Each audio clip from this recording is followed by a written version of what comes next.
The first-class cabin was quiet in the way expansive spaces usually were, controlled, polished, and distant. Soft lighting glowed above wide leather seats, and the hum of the engines felt more like background music than machinery. Passengers settled in, flipping through menus, adjusting blankets, preparing for a long flight. A young black man sat near the aisle, posture relaxed but alert.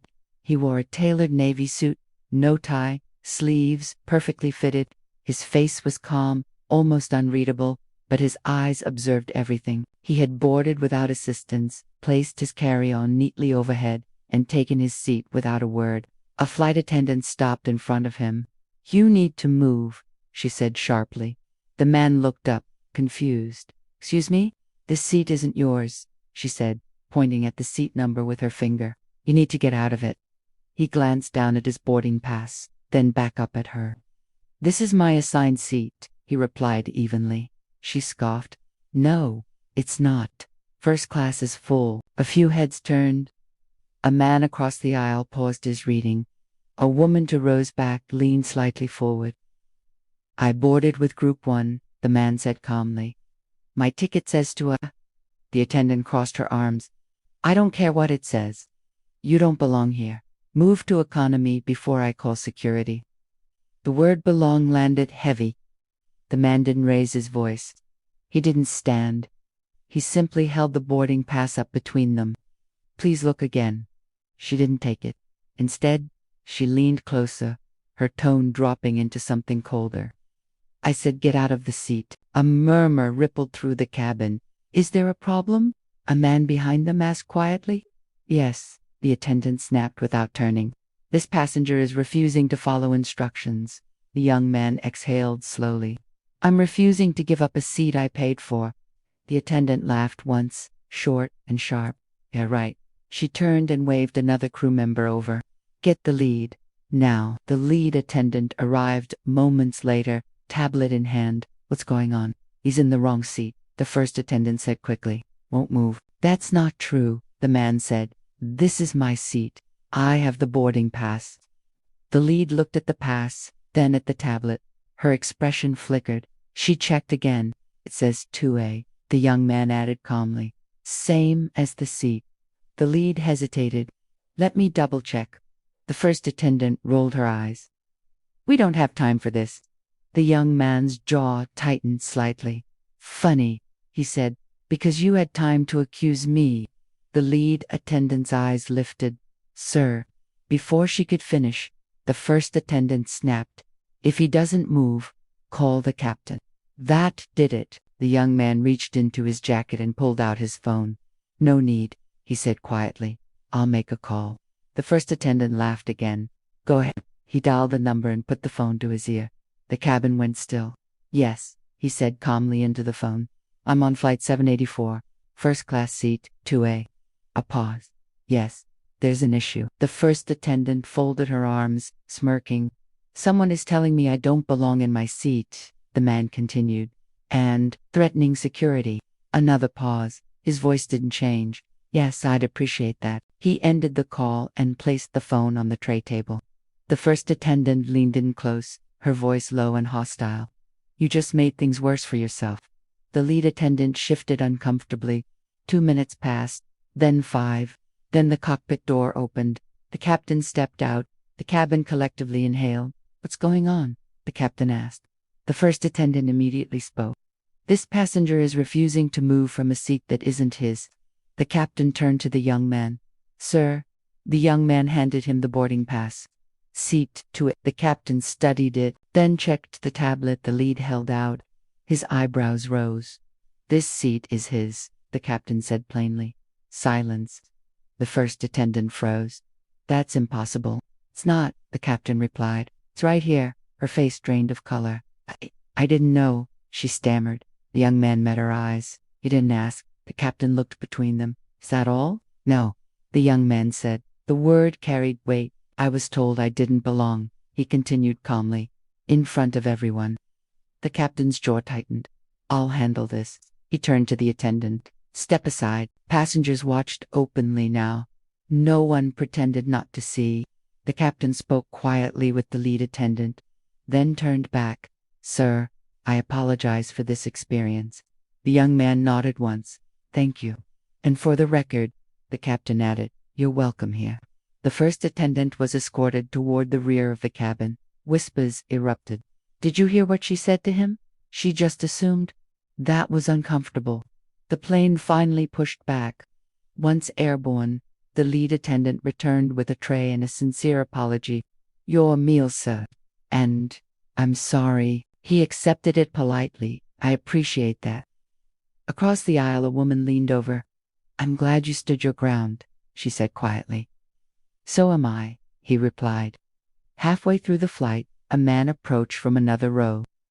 I saw what happened, he said. You handled that with class. The young man smiled faintly. That's the only way it ever works. When the plane landed, security and airline supervisors were waiting at the gate. The first attendant did not return to the cabin. Later that evening, in a private lounge, the young man finally relaxed. His phone buzzed. A message from his father. I heard. Proud of you. The young man smiled. He thought about how easily things could have gone differently. How many people would have moved seats just to avoid trouble. How often silence was mistaken for compliance. He knew something else now. Belonging wasn't granted by uniforms or assumptions. It was claimed. And sometimes, all it took was one calm voice refusing to move. The lounge was quieter than the cabin had been, but the young man's thoughts were louder. He sat back in the leather chair, replaying the moment the attendant told him he didn't belong. Not shouted, not dramatic, just said it, casually, as if it were a fact. Those were the moments that stayed with you, the ones delivered without anger. Because they revealed how deeply the belief was rooted. His phone buzzed again. This time, it was a message from his older sister. I saw the email from Dad. Are you okay? He typed back slowly. I'm fine. Just tired, she replied almost instantly. Being calm in those moments takes more energy than people realize. He smiled faintly at that. She understood. She always had. The next morning, news of the incident had already reached the airline's internal network. Crew members whispered in break rooms. Supervisors reviewed footage. The phrase passenger incident appeared in subject lines, but those who read closely knew it was more than that. It was another example of something the company claimed to have fixed years ago, resurfacing in plain sight. The young man boarded his connecting flight later that day. This time, the greeting was almost overly polite. The attendant smiled a little too hard, asked his name twice, offered drinks before he sat down. He accepted graciously, but something about it felt hollow. Respect given only after fear wasn't the kind he wanted. Mid-flight, he looked around the cabin and noticed a teenage black boy a few rows back in first class. Headphones on, shoulders slightly hunched. The boy kept glancing up whenever an attendant passed, as if bracing himself.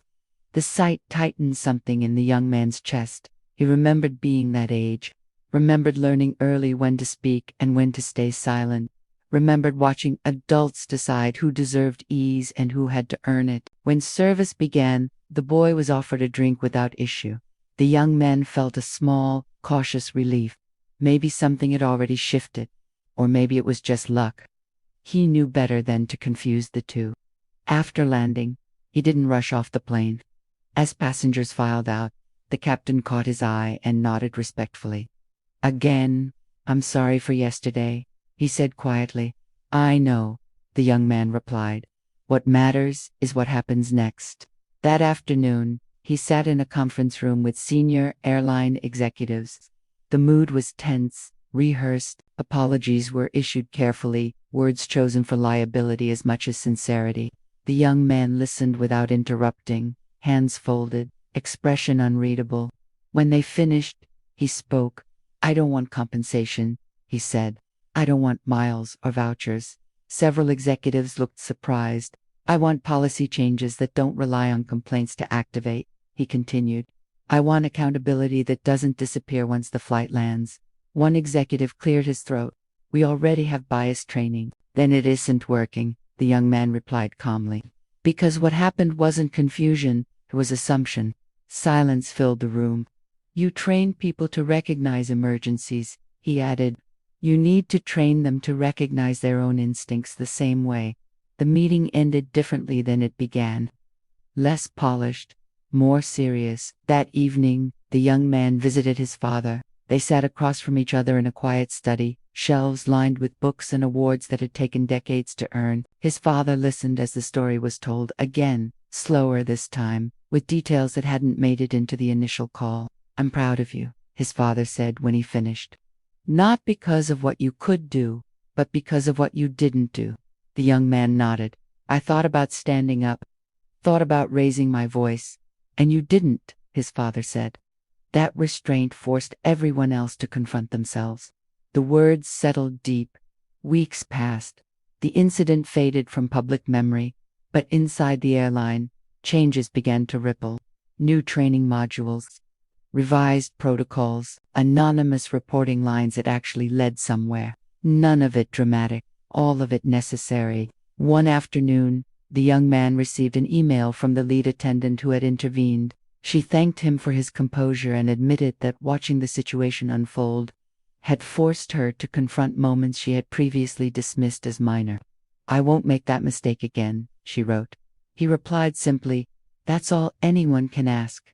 Months later, he boarded another flight, different route, different crew. He took his seat, placed his bag overhead, and waited. When the attendant approached, she smiled naturally, without hesitation or scrutiny. "Welcome aboard," she said. "Can I get you something to drink?" "Yes," he replied. "Water is fine." She handed it to him without pause and moved on. It shouldn't have felt meaningful, but it did. As the plane climbed, he stared out the window at the shrinking city below. He thought about how many moments like his went unnoticed, unresolved, how many people learned to shrink themselves just to keep the peace. He knew his story ended differently because of who his father was, because of one phone call, because of proximity to power. That truth sat with him, heavy but clarifying. He promised himself something then, that he would speak up not only when it happened to him, but when he saw it happen to others, that he wouldn't wait for injustice to find him personally before responding. That calm resistance could be just as disruptive as anger, sometimes more. The plane leveled out, passengers relaxed, life continued, and somewhere in the quiet space between clouds and ground, the young man understood that belonging was not about convincing others. It was about refusing to accept exclusion as normal. He took another sip of water, set the glass down, and closed his eyes not in relief, but in resolve.